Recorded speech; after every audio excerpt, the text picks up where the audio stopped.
Great Saturday evening, guys. It's me, Arlene J Ramsey, CEO and founder of Everyone Let's Talk, also your favorite self-wealth mentor. I'm getting ready to step out for a few. As you guys can see, I'm all dressed up. I just have to let my hair down. But a few things ran across my mind. I said, okay, let me come out here and record before I forget.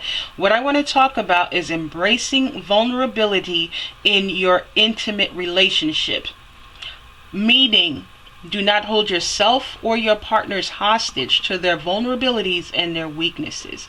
That is a very difficult thing to do, and this is something which tears a lot of relationships apart, because our partners go through the battle of thinking we are not the people who we show the world we are. We are fake because we are one way behind closed doors, and then we're another way. We go out to the world and we give the world this strength. But I would like you guys, and this is definitely for the leaders, we are the beacon for those who cannot see. We are the strength for those who don't have strength. We are the voice for those who don't have a voice. We are the power for those who are powerless.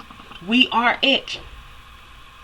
But I admit there are going to be times where we are going to be uncertain behind closed doors. We will cry. We will have sticky notes all over the place, and we're going to be fumbling, and we go through that because we're always looking to be the most effective people. We know we have a job to do. And we have to be the most effective because we understand that we are the guide for those who don't know their way.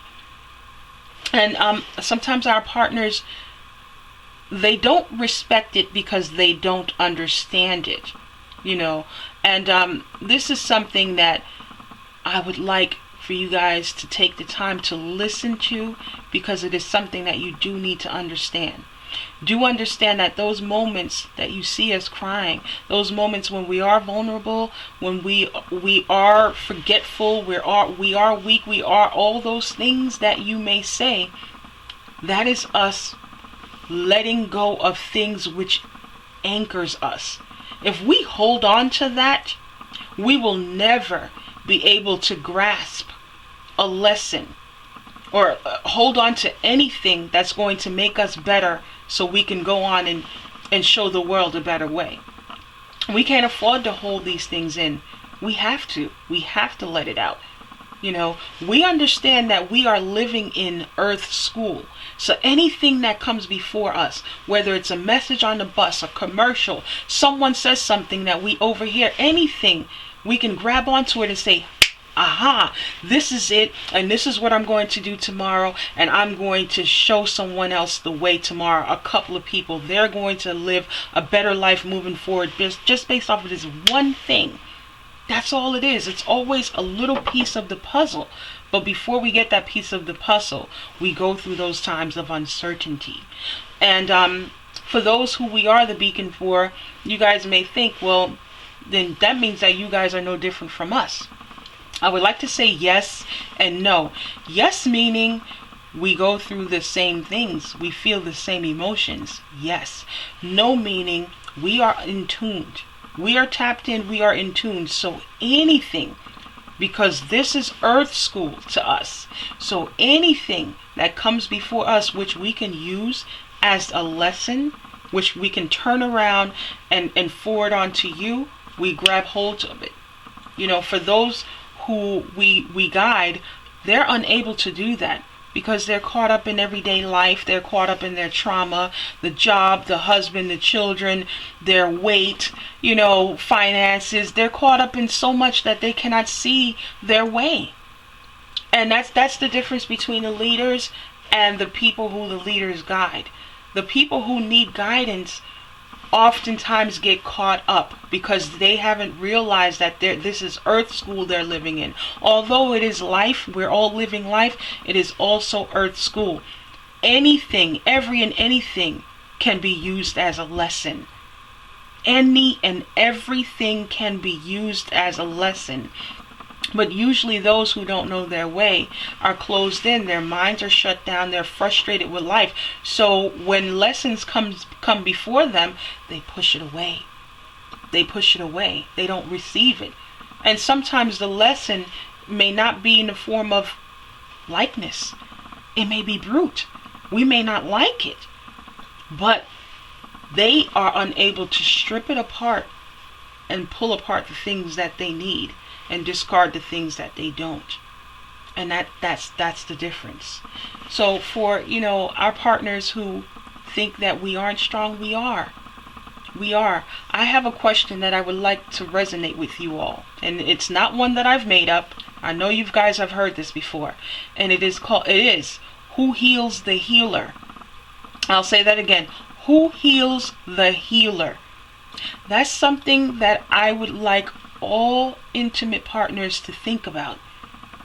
Everyone needs healing, even the healer. It just so happens that the healer is God's voice to heal others. Let me say that again. The healer is God's voice to heal others. So the universe have given the healer a different gift. We have been given that gift of openness. We're open and we receive all. But we battle, we go through that battle that our partners see. And that's the battle of the future versus the present. And what I mean by that, meaning the future, we're always thinking about how can we be the most effective for tomorrow? How can I be a better woman tomorrow than I was today? That's battling, or how can I say, fixing ourselves to be better tomorrow. And knowing we must be better tomorrow so we can give a better message tomorrow than what we did today. Versus the battle of staying in the present. Staying in the present means, not worrying about these sticky notes. Dealing with the family, enjoying the family, and enjoying our husbands, enjoying our wives. That's a battle that all leaders go through. I don't care who it is. We all go through it, and it is something that we have to sit here and speak to the universe about on how we can get balance so we would not have to be in the battle of the present and the future. We're always seeking that balance, and we must go through it because we are constantly guiding. If we cease from thinking about the future, we will never be good guiders for anyone for tomorrow. That will be impossible. So it's something that we know we have to give some of ourselves for the future and some of ourselves for the present, and ask God, Allah, the creator, the universe, to please help us find balance and help us be at peace and in tune. And that's what our intimate partners see, and that's what confused them. And it's more of a matter of I understand they don't respect what we go through behind closed doors, but I think it's more because you don't understand it. And because you don't understand it, you don't respect it. So I ask of you all to find understanding in what your partner does and go through. If you give yourself the time to understand that process, you will respect their vulnerability and their weaknesses. You'll respect it. Because you know that is something that they don't need that. They have to spit that out. And when they spit that out, strength is coming in. And what I mean by strength, I'm talking about information. I'm talking about more enlightenment. I'm talking about anything that the universe gives. Anything that the universe is throwing out, we receive. So when the universe is giving it to us, we're pulling it in, and we have to throw that other stuff out. And when we throw that out, we throw out the good stuff that the universe have pulled, that have given us, that we pulled in. We throw that out to the world. So you see how that process go? We have to throw out the cries, the tears, the uncertainty, all that stuff. You see that. We pull in what the universe has given us. And then we